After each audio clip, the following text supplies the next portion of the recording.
If you heard crying in the middle of a frozen lake, would you run toward it or walk away? For Thomas Keller, 62, a retired mechanic living alone in a quiet town in Minnesota, the sound came like a ghost through the winter air. It was a brittle February morning, and the world outside his window was all ice and silence. He'd just made his usual cup of weak coffee, his hands trembling from arthritis and memory. A photo of his late wife, Susan, sat on the kitchen counter, her smile still the only warmth in the room. He was supposed to meet his daughter that weekend, but she'd canceled again, too busy, too far. Thomas sighed and turned the radio on, hoping for some company in the static. Outside, the lake behind his cabin stretched into a sheet of white. It used to be their favorite place to skate back when Susan would laugh so freely. Now, it just looked like a graveyard of forgotten winters. As he leaned over the sink to rinse his mug, he heard it, a high-pitched, desperate yelp, sharp and strange against the stillness. He froze, then it came again, like something small, panicked, and in pain. He opened the window and leaned out. It was unmistakable now. Crying. Real, desperate crying. Coming from the center of the frozen lake, he squinted into the distance and saw nothing at first. Just the sun bouncing off the ice like shards of glass. But then, a tiny shape moved, barely more than a dot. His heart stuttered. He grabbed his binoculars from the shelf and aimed them at the middle of the lake. That's when he saw it. A puppy. Curled up in a small patch where the snow had been blown clear, its fur matted and wet, its body trembling. It was alone, no footprints around it. No sign of how it got there. Just this tiny thing in a vast, frozen world. Thomas cursed under his breath and stumbled backward from the window. Who the hell would leave a dog out there? He muttered. His boots were still by the door from yesterday's trip to the grocery store. He hesitated. Going onto the ice wasn't safe, not at his age, not in his condition.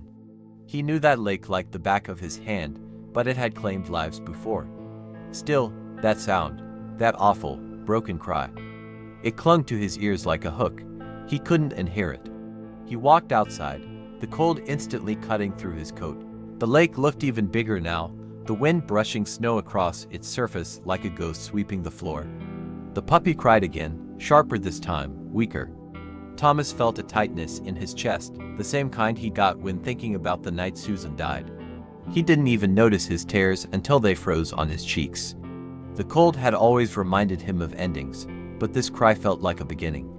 Step by step, he moved toward the lake's edge, testing the ground with his cane. The ice cracked faintly underfoot, not yet dangerous, but threatening. He stopped, looked back at his cabin. He could just call someone. Animal control, maybe? But this far out, they wouldn't come for hours, if at all. And he knew what that meant for the little dog. Thomas wasn't a hero. He was just a man with nothing left to lose. But something deep inside, something old and buried, told him he couldn't turn away. He turned back to the lake. The puppy was lying down now, its head barely raised. The cries had grown fainter, like it was giving up. Thomas shouted, "Hold on, boy, I'm coming." The wind carried his voice in pieces. He didn't even know if the pup could hear. He didn't know if it was a boy. All he knew was that someone had left it to die, and he couldn't let that happen. He grabbed a long snow shovel and an old rope from the shed. He wrapped the rope around his waist, tying the other end to a thick tree near the bank. He tested the knot twice. His fingers were numb already. He didn't care. Every step onto the lake felt like a negotiation with death. The ice groaned below him, alive with threat, but he kept moving. 10 feet in, 20, 30, the puppy raised its head, then collapsed again. Thomas whispered, "Please, just a little further." His knees ached. His breath came out in painful gasps. He didn't think of the danger. He didn't think of his daughter or the cold. He thought of Susan, and how she'd never forgive him if he turned back now. The lake cracked again, louder. He froze mid-step, and then silence. The wind paused, as if the world were holding its breath. Thomas looked up. The puppy was now just 10 feet away. It hadn't moved in a minute. He reached for it, shovel in one hand, arms stretched out, heart thudding like a war drum. He didn't know if the ice would hold. He didn't know if he'd fall through, but he knew one thing: he had to try. Thomas dropped to his knees and stretched the shovel forward, trying to inch closer without adding too much pressure to the fragile ice. The cold bit into his bones, each breath like a blade in his lungs. The puppy's eyes were barely open now, its little chest rising and falling in an even rhythm. Frost clung to its whiskers. Its paws looked raw, torn from trying to escape whatever hell had brought it there. Thomas reached out further.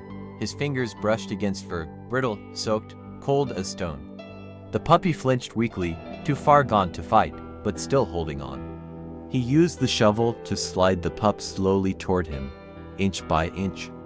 Every scrape of metal on the ice sent a sharp echo across the lake, making him flinch. Halfway through the pull, the ice gave a loud crack. Beneath his knee, he stopped breathing. His heart thudded in his throat, but the surface held, just barely. He whispered, "Almost there, little one," and tugged gently, finally cradling the tiny body against his chest. The puppy didn't resist, it just trembled, its eyes closing again. Thomas turned back toward shore. The return felt 3 times longer. His legs shook, his hands screamed from the cold. He kept his gaze fixed on the tree tied to the rope, his lifeline. The wind kicked up again, bitter and sharp, and he leaned into it, shielding the pup with his coat. He knew if he slipped now, both of them could vanish beneath the ice, but that thought didn't slow him. It only made him move faster, fueled by instinct he hadn't felt in years. By the time he reached solid ground, he collapsed to his knees, gasping. He looked down.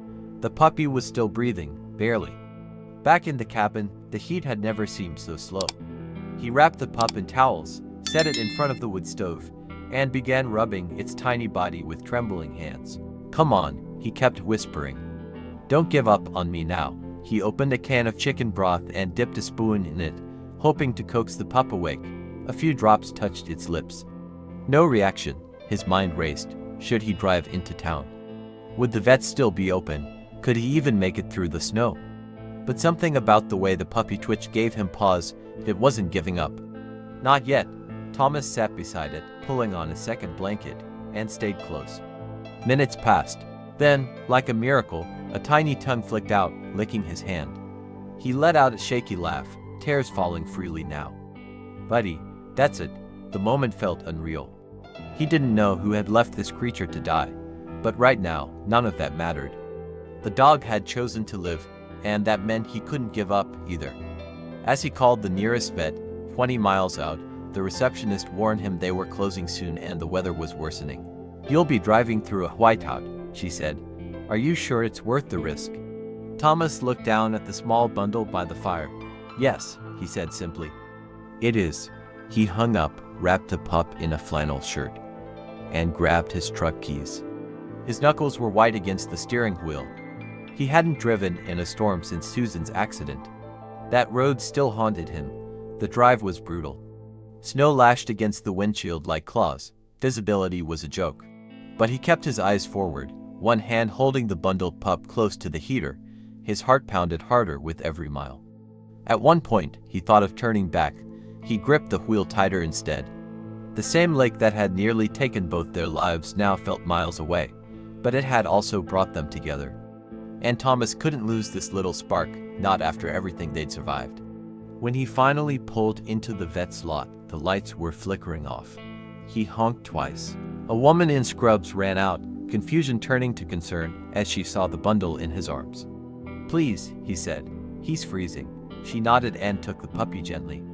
As the door closed behind them, Thomas leaned against the wall and let himself cry, quietly, not caring who saw. It was the kind of cry that came from deep places, places he hadn't visited in years. Not since the day he'd held Susan's hand and told her it was okay to let go. The vet returned 15 minutes later, her expression softer now. "He's a fighter," she said. "Dehydrated, frostbitten paws, but no broken bones." "You got him just in time." Thomas let out a slow breath. The tension in his shoulders began to ease. "What's his name?" the vet asked. He blinked. "I don't know," he said. "He didn't come with one." She smiled gently. "Maybe he was waiting for you to give him one." Thomas looked through the glass window at the small, battered creature resting under a heat lamp. For the first time in years, he felt something bloom, not joy, not yet, but the promise of it. Back in the truck, the wind had softened, the snow lightening to a whisper. He sat in the driver's seat, the silence now peaceful instead of empty. He reached over and touched the edge of the flannel shirt, where the pup had slept the whole way.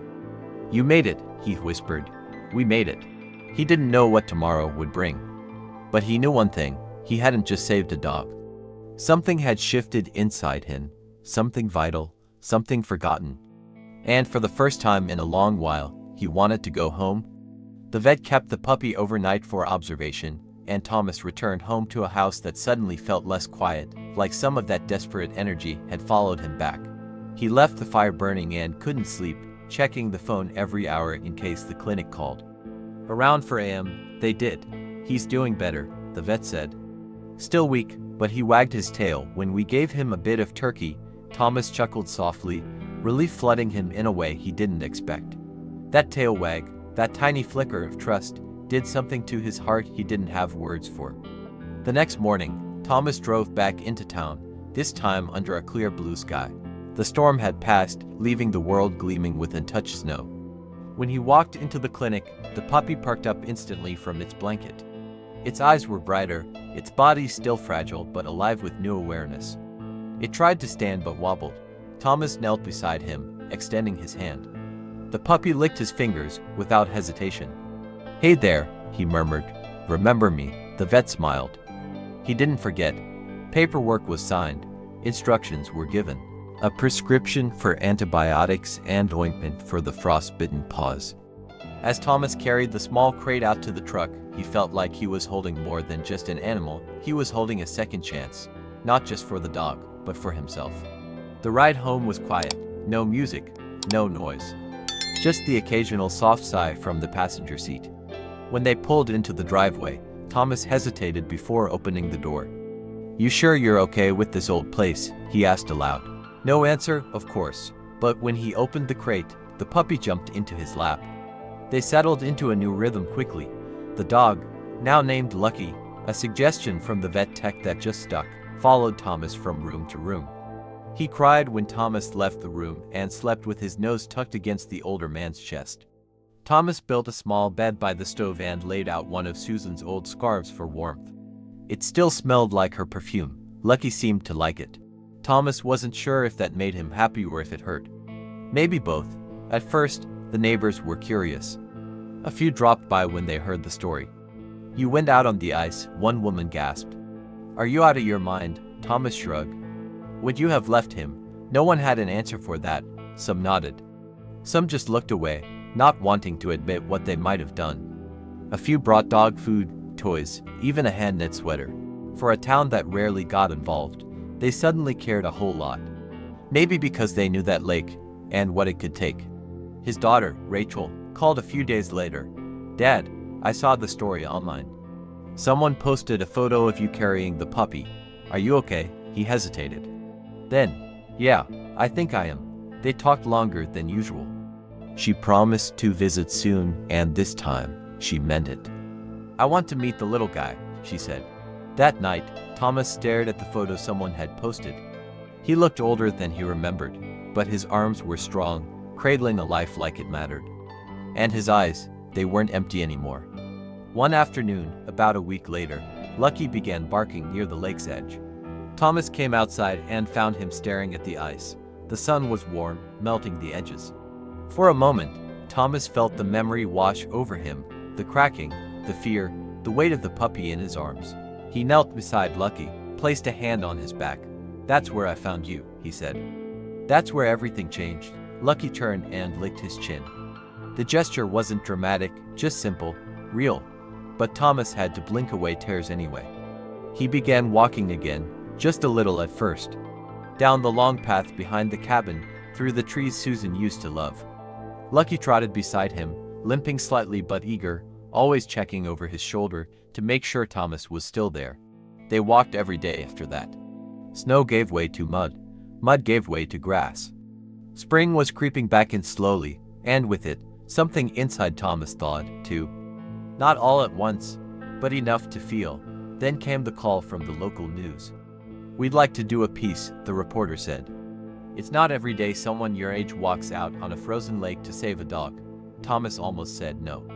But then he thought about Lucky, about what it might mean for others to hear this story. Not because he wanted attention, but because maybe someone else was standing at the edge of something cold and dangerous and needed a reason to step forward. He agreed. The interview aired 2 days later. The story spread fast, local, then regional, then across the country. People wrote letters, some sent blankets, dog treats, even handmade collars. One woman wrote, "I haven't left my house in weeks, but your story gave me the push I needed." Another wrote, "My husband died last year. Your story reminded me that there's still love out there." Thomas read each one aloud to Lucky. The pup would sit and listen, tail thumping gently. As if he understood every word. Maybe he did. Maybe some souls just know. By the end of that winter, the house no longer felt like a museum of grief. There were signs of life everywhere, a half-chewed tennis ball under the couch, muddy paw prints by the back door, a food bowl that clinked softly in the evenings. Thomas found himself laughing again, not at anything in particular, but at the absurd joy of simply being alive. Lucky would tilt his head each time, as if trying to memorize the sound. The air still carried echoes of Susan, but they no longer made him ache. They made him remember. The new routine was slow, but sacred. Thomas woke early, made 2 breakfasts, one for him, one for Lucky, and then they'd sit on the porch together, watching the light change. He started fixing small things around the cabin, the projects Susan had once asked him to finish. The broken screen door, the leaky faucet, each repair felt like a quiet conversation with her. Lucky was never far, always watching, always close. The dog didn't just fill a void. He created a new space for healing, for movement, for meaning. Neighbors stopped by more often now, some just to see the dog, others with questions about aging, loss, and love. "How'd you know he was worth the risk?" one asked. Thomas didn't answer right away. Then he looked down at Lucky, curled at his feet. "Because the risk wasn't just for him," he said. "It was for me too." People didn't always understand what he meant. But those who had known pain, real, searing pain, did. They knew what it meant to save something and be saved in return. Rachel finally visited that spring. She brought her 2 sons, who instantly fell in love with Lucky. "He's famous, huh?" the oldest said. Thomas laughed. Only in the hearts that needed him. That night, while the boys watched TV and Rachel helped with dishes, Thomas felt something ease inside him. For years, he'd chased silence to avoid grief. But now, he welcomed the noise, the bark, the laughter, the life. The cabin had become a home again, not just for him, but for the next generation, too. The story didn't fade. Schools invited Thomas to speak. A local nonprofit asked if he'd consider becoming a spokesperson for pet rescue awareness. At first, he resisted. "I'm just an old man who did what needed doing," but eventually, he agreed. Not because he wanted credit, but because he wanted others to act when the moment came. He stood in front of gymnasiums and church halls and told them about the lake, the ice, the cry that changed everything. Lucky often stood beside him, wearing a red bandana. Years passed, seasons turned. Lucky grew stronger, more playful, then slower again, but never left Thomas's side. They aged together, one limping from old wounds, the other from old joints. Thomas would joke, "Between the 2 of us, we make one decent pair of legs." The bond between them deepened until words weren't needed anymore. Just a glance, a breath, a presence, the kind of love that didn't depend on anything but time and trust.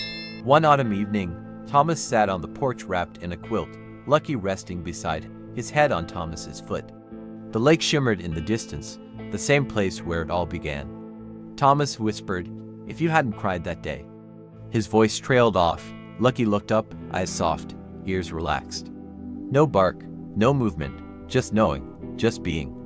They stayed there until the stars appeared and the wind changed, a silence full of everything. When Lucky passed, years later, it was quiet, and Thomas was holding him. He buried him under the oak tree behind the house, wrapped in the same flannel shirt from that night on the lake. He carved a small wooden marker that read, "Lucky, found on ice, lived in love." People came to pay respects, some who had never met the dog, but who had read the story or heard it passed around in whispered admiration. It had become more than local legend. It had become a lesson. Thomas lived on, slower now, but steady. He spoke less in public, but still walked by the lake each morning. Not to chase ghosts, but to remember the moment he chose life. When people asked if he'd ever get another dog, he'd smile and say, "I didn't rescue a dog. I met the one I needed. That answer seemed to satisfy most. For those who wanted more, he'd hand them a photo. A gray-haired man in a flannel coat, kneeling on ice, cradling a bundle of fur like it was the last warm thing in the world. He didn't just save a dog, he found himself. And for everyone who's ever stood at the edge of something frozen and frightening, that's the story they remember. That one day, in the coldest place, a cry was heard, and someone answered.